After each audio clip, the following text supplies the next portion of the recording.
What's up, YouTube? This is Too Raw for TV. All right, so today is Magic Johnson's 61st birthday. The Magic Man turns 61 years old. That just boggles my mind, you know, that he's that age. I remember that fateful day in November of 1991 when he made an announcement and, that he was HIV positive. And many of us, most of us, almost all of us really thought that by 2020 he would be, no longer here. But he is here, and thankfully, um, because of the advances in medicines to treat HIV and AIDS, he was able to be saved. Whereas certain people like, Alvin Ailey and uh, Freddie Mercury weren't able to be saved because they acquired it earlier. Magic was able to um, stick to a regimen of medication. And he was able to, you know, he has been able to stay with us all these many years. All right, so in this video, I want to talk about something with Magic, right? This is recent disrespect that he's been getting a lot by a lot of younger fans. And, they're making the mistake. I noticed something about younger fans too. Like the mistake they make is number one, they compare stats of players that played the 70s and 80s unfairly to the stats from guys who are playing today. And also, they look at those numbers without taking into context other things. First, they'll say something like, well, I mean, he only averaged 19 points a game. I mean, Curry had a season, we averaged 30. Well, yeah, I mean, Steph Curry was playing in an offense where he was the number one option. You know, that particular year, when Curry averaged 30 points a game, he was taking probably 22, 23 shots a game. Magic, on the other hand, was an efficient scorer who didn't have to take as many shots. And also, he was playing on a team where he wasn't the first option every night. Even on years where he was generally the first option later on, he wasn't always the first option. You know, you're playing on a team that has Kareem Abdul-Jabbar, where earlier on in your Laker career, Kareem is averaging, 25 to 27 points a game. That tailed off a little bit toward the end of the 80s, but that was what he was putting up. Then you have James Worthy, who's averaging between 17 to 20, 21, 22 points a game, maybe even more than that some seasons. So you have him. Then you have Byron Scott, who's averaging between 15 and 18 points a night. Then later on, of course, you got AC Green. He's putting up 9 points and 9 rebounds. Michael Thompson, who's averaging 8 points and maybe 8 rebounds or something like that. You know what I'm saying? So, early on, you have Norm Nixon. He's averaging 17 points and, 7 assists. Then, early on, also, you have Jamal Wilkes. He's putting up 17, 18, 19 points a game. Then, at one point, you have Bob McAdoo coming up the bench, averaging double figures. So you have all of these guys who are putting up points. So you can't sit up there and just shoot the ball all the time. So for Magic Johnson to still average 19 points a game shows how, if he wanted to, he could have been a great scorer. There were games where Magic, you know, asserted his will on a team. I remember, a game against the Golden State Warriors in 90 or 91, I think it was. I think it was 91, where he put up 44 points. I've seen the game against the Sacramento Kings in the 86-87 season, I think it was, when he put up 46 points. He could score when he wanted to, but he wasn't a selfish guy. And I have to also, I have to always also keep pointing out to people that up until recently, point guards were not mainly scorers. They were distributors who would score when need be. You know, a high scoring point guard in that era was a Magic Johnson, was an Isaiah Thomas, a guy averaging between 18 to 20, 21, 22 points a game. That was high scoring back then for a point guard. You know what I'm saying? Anybody that shot the ball a lot, they were and they were playing the point guard position. Usually they switched over to the shooting guard position. Give you a case in point. World Be Free. World Be Free, if he was playing today, probably will be at the point guard position. But World Be Free, because he was playing that area, he was shooting the ball all the time, he was considered a two. But Magic could do it all. He could score, he could rebound. You're on a team where you have Kareem rebounding, you have Michael Thompson rebounding, Bob McAdoo rebounding, James Worthy rebounding. You have all these guys that are coming into the game, and AC Green probably mentioned him. You have all these guys coming into the game and rebounding, and Magic was still able to average over 7 rebounds a game. And of course, Magic averaged for his career over 11 assists per game, which is still number one all time. I was looking at Twitter and I saw Kendrick Perkins, just fawning over the fact that LeBron led the league in assists this year.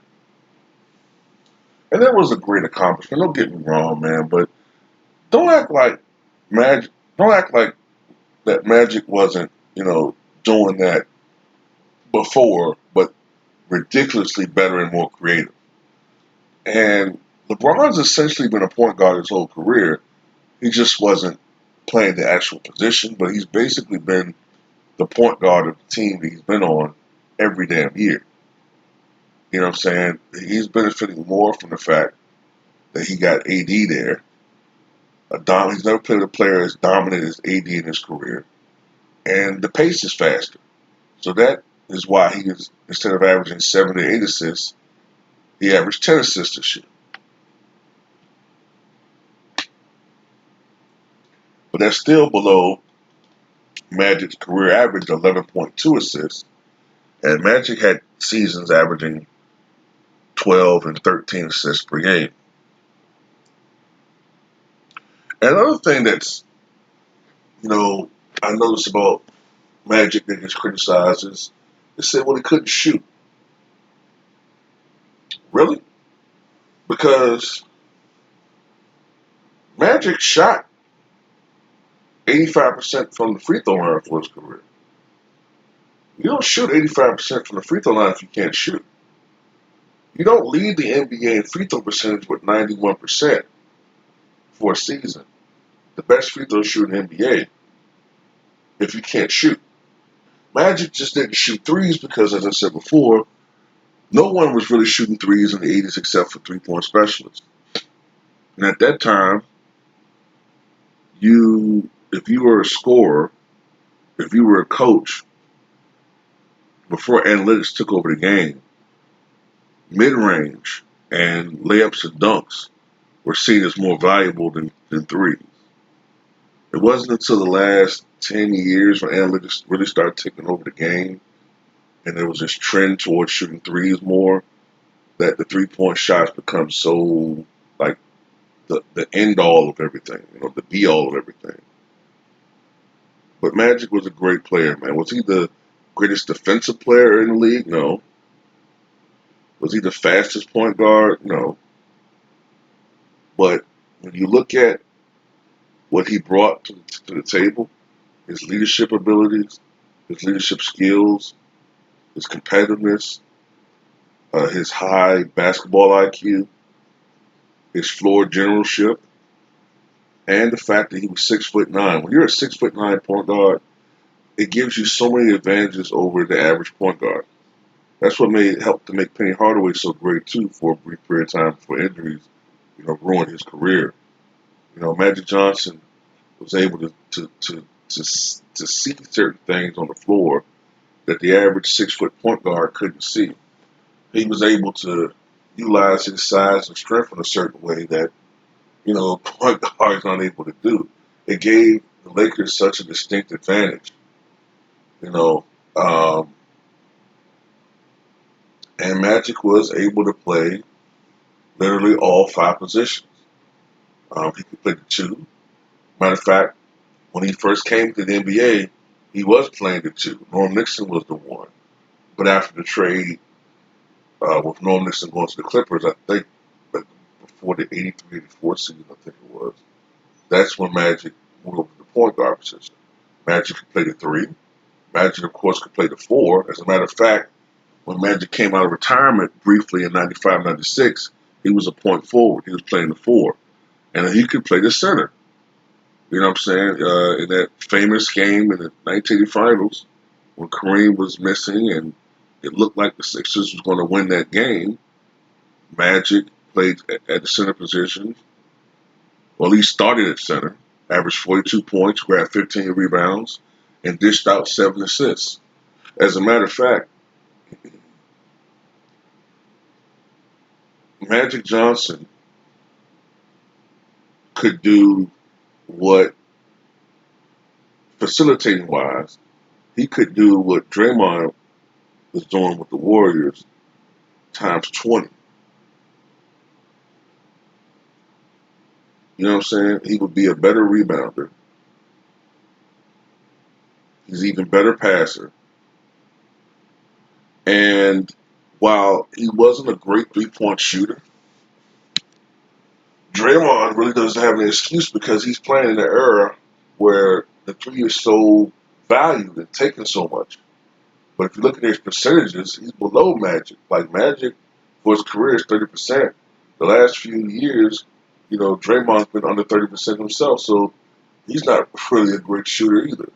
But, Magic, I think in this era would be a great 3 point shooter because he would have worked on that shot more and it would have been more valuable. So he would have worked on it more. But at the end of the day, though, Magic Johnson, his resume is ridiculous. 3 league MVPs, 5 NBA championships. I think he won 2 finals MVPs. I got to think about it for a second. I think he won it in 80.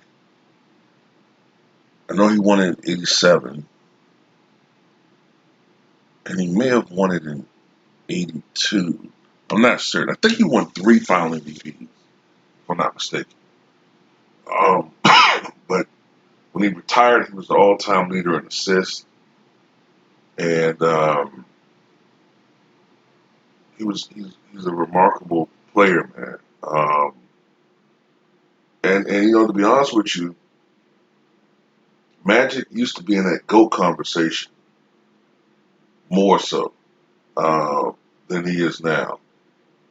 He's kind of fallen out of that GOAT conversation, but you know he used to be in that GOAT conversation. Used to be certain guys that popped up in that GOAT conversation. It was Michael, Kareem, Wilt, Magic, and Bird.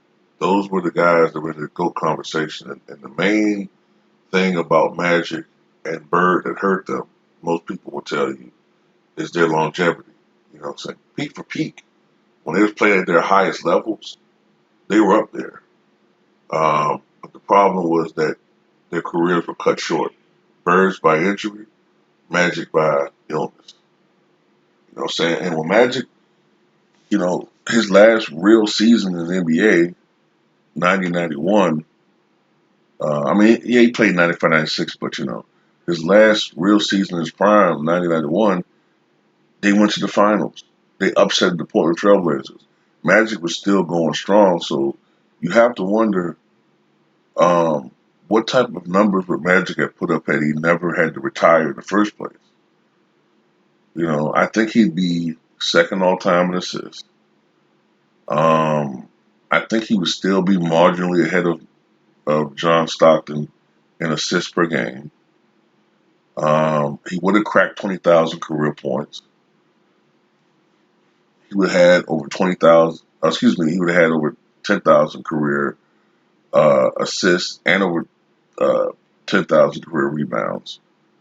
So he would have been in that club with LeBron.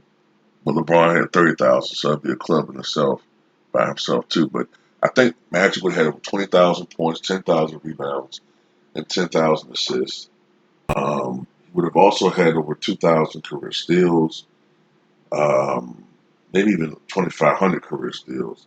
His numbers would have been insane.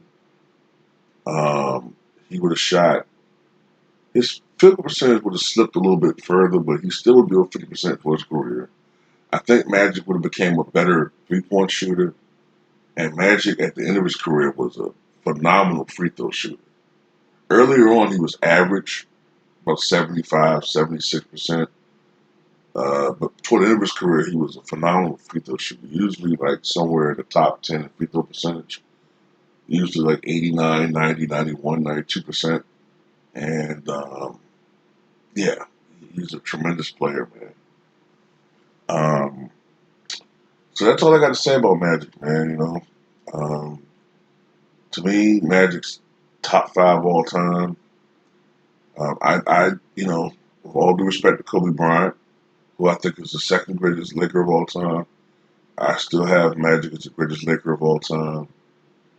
Um, and, Magic, of course, number two all time, number three now, actually, behind Russell Westbrook. Number three all time in triple doubles with 138, I believe. But phenomenal player, man. Tell me what you guys think about Magic Johnson, those of you who remember him.